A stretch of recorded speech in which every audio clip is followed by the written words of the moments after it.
Hey everybody, Random Frank P. And for this video I wanted to sort of compare and contrast Madden 15 and ESPN 2K5. Now if you know anybody who's ever played 2K5, they'll tell you that it is 100 times better than any Madden game. And since Madden 15 first came out and there's a 10-year difference, I wanted to put them head to head and just prove to you how much better the mechanics were at the time, even though there's a 10-year gap. And when 2K5 first came out, people forget that it was only $20, and it blew Madden out of the water so much that they went ahead with EA and the NFL and bought out the licensing agreement, so ESPN couldn't put out any more games. And now we have people complaining that Madden is just a $60 roster update every year, and it's not that good. So we're going to put them head to head right now. Here we're going to do a comparison between the pregame intro. You can see some fans rolling in the stadium. Really each time it was different, and that was cool because you wouldn't see the same thing more than once every 5-10 games, something like that. So this is the Packers and the Patriots intro, foggy night in Lambeau. We're going to see that, and it's just so in the stadium, pretty normal stuff, nothing too groundbreaking, but again, 10 years ago. Graphics aren't the best, but on the sideline you'll see Aaron Rodgers there talking to, I guess, it's either their kicker or their backup QB.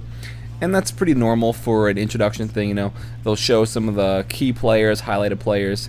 Here they're showing Greg Jennings and Tramon Williams just talking during some, pregame drills, all that good stuff. And don't mind the aspect ratio leap here. It's the same game, just not in 1080p, but like a little opener there with the fans outside talking, like a tailgate party. They'll show that sometimes.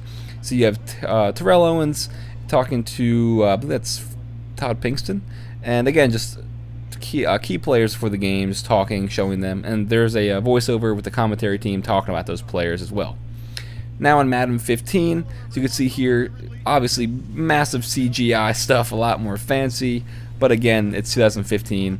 And just like before, they will show some key player stats and comparisons. Here for the Philadelphia Eagles, they'll show tight end Brent Selleck, and they're comparing him to the Cowboys tight end Jason Witten. Then going onto the field, for each unique stadium that you're at, they'll show this sort of like holographic kind of stadium thing, and they'll warp it into the game. So not really realistic if they're going in terms of that, but obviously again, it's just a video game.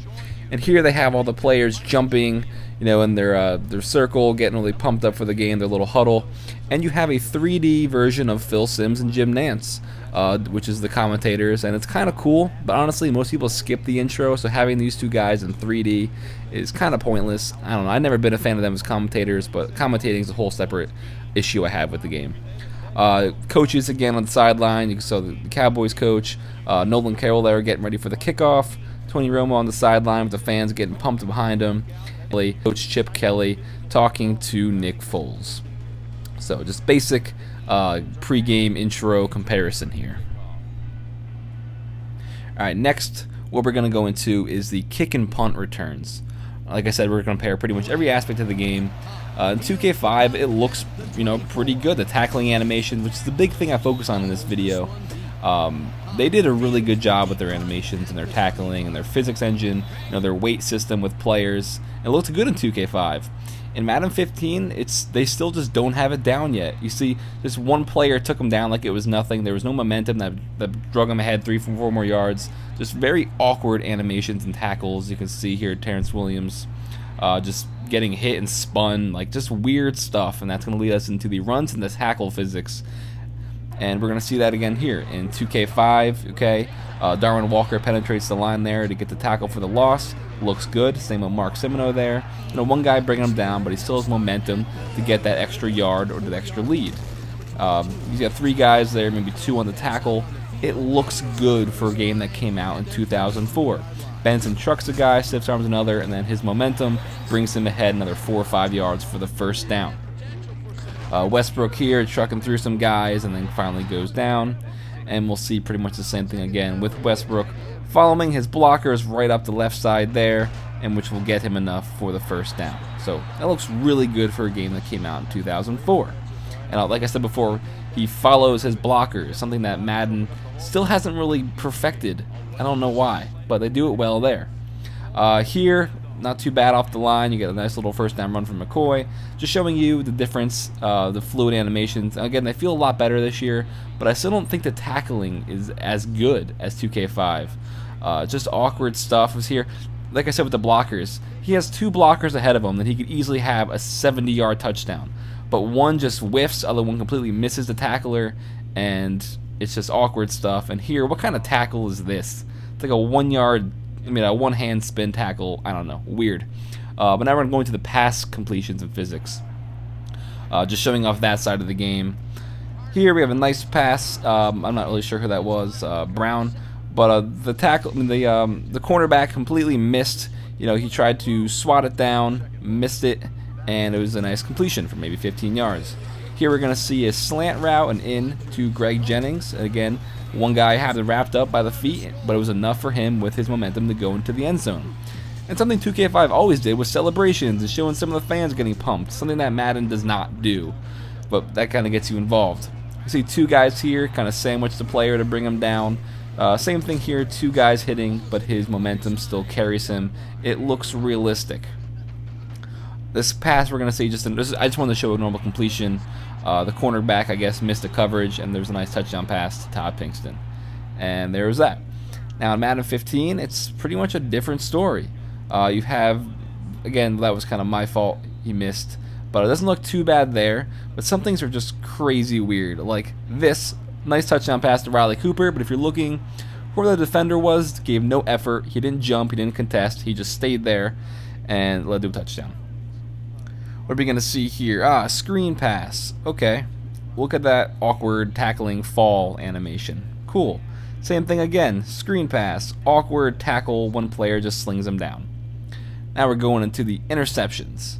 This is a big thing because it's very annoying in Madden, but not so much in 2K5 because the linebacker there jumps the route and gets the interception. Okay, that's realistic. Same thing we're going to see here from Sean Lee. Jumps the route, gets in front of the tight end, and gets the interception. Alright. And yes, Madden does that. They've had a lot of issue with their linebacker interceptions in the past. But here, he just, I guess, moved in front of him. Got the interception with one hand. That should have been an interception, but I'll get to that after this. You'll see a lot of those swat downs that should have been picks. The receiver does not even contest it, doesn't try to catch it, he just lets the defender pretty much pick it off. And that leads into the incompletions and pass breakups. And this is one of the most annoying parts of the game in Madden now. ESPN, okay, the corner or the free safety hits the receiver, obviously incomplete pass, he didn't catch it. Lito Shepard right there tips the ball, he was looking at it, incomplete pass.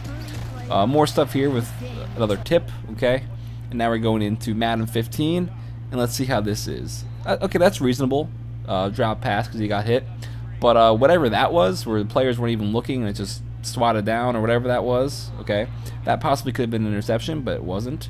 More players hitting each other, reasonable, but that should have been a pick 6. Okay, obviously it should have been a pick 6. Again, we're going to see it right here. That should have been a pick 6. But no, almost every defender will drop a pick 6 or an interception. And here there's 5 guys. Tip ball should have been an interception, but was it? No, it was a drop pass. So now we're going to go into sacks. And sacks is the one thing that both games kind of do right. But then again, it's just an animation. The quarterback goes down here, taken back, and that looks good. Again, we're going to see now Tom Brady get taken out from behind. He goes down, AJ Hawk celebrates, and there you go. Now in 15, okay, a reasonable looking animation where he gets hit from the front and hit from behind. Doesn't look too bad, but like I said, this is the one aspect of the game. The animations aren't too bad, and they're both pretty reasonable in terms of how it looks and feels.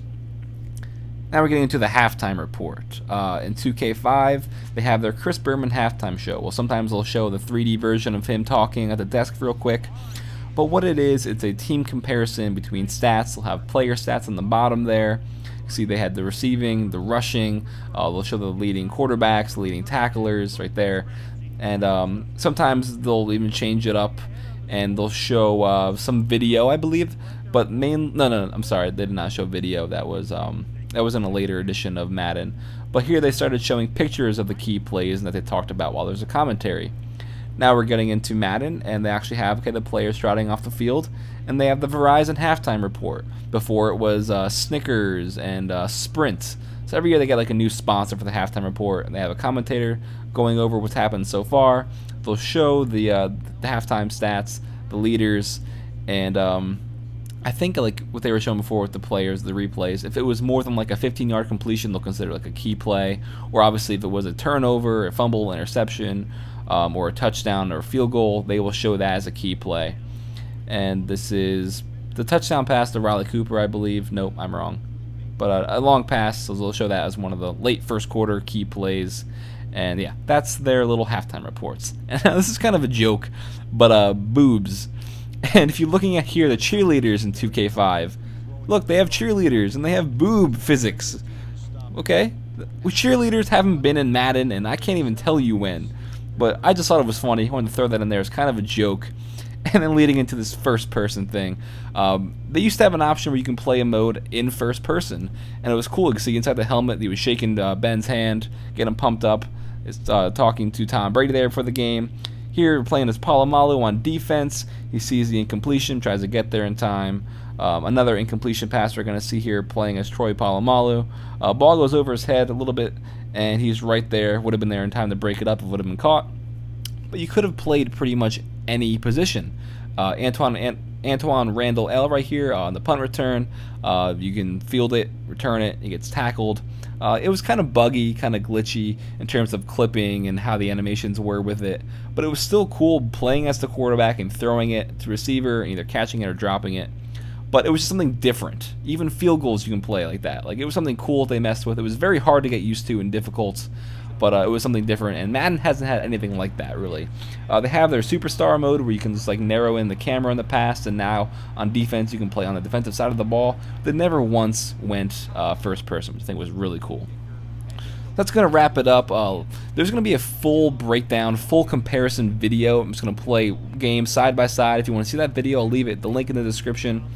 But I wanted to do this comparison video for you guys, just to kind of break it down.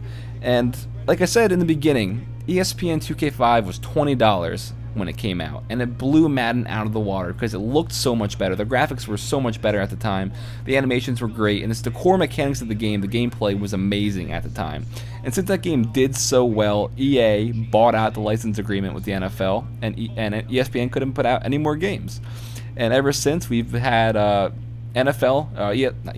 my god, we've had Madden every year, and it hasn't improved that much, and people have been complaining about it. So I wanted to do this comparison video for you guys. So if you liked it, give it a thumbs up and subscribe. I'm Random Frank P. Have a good day.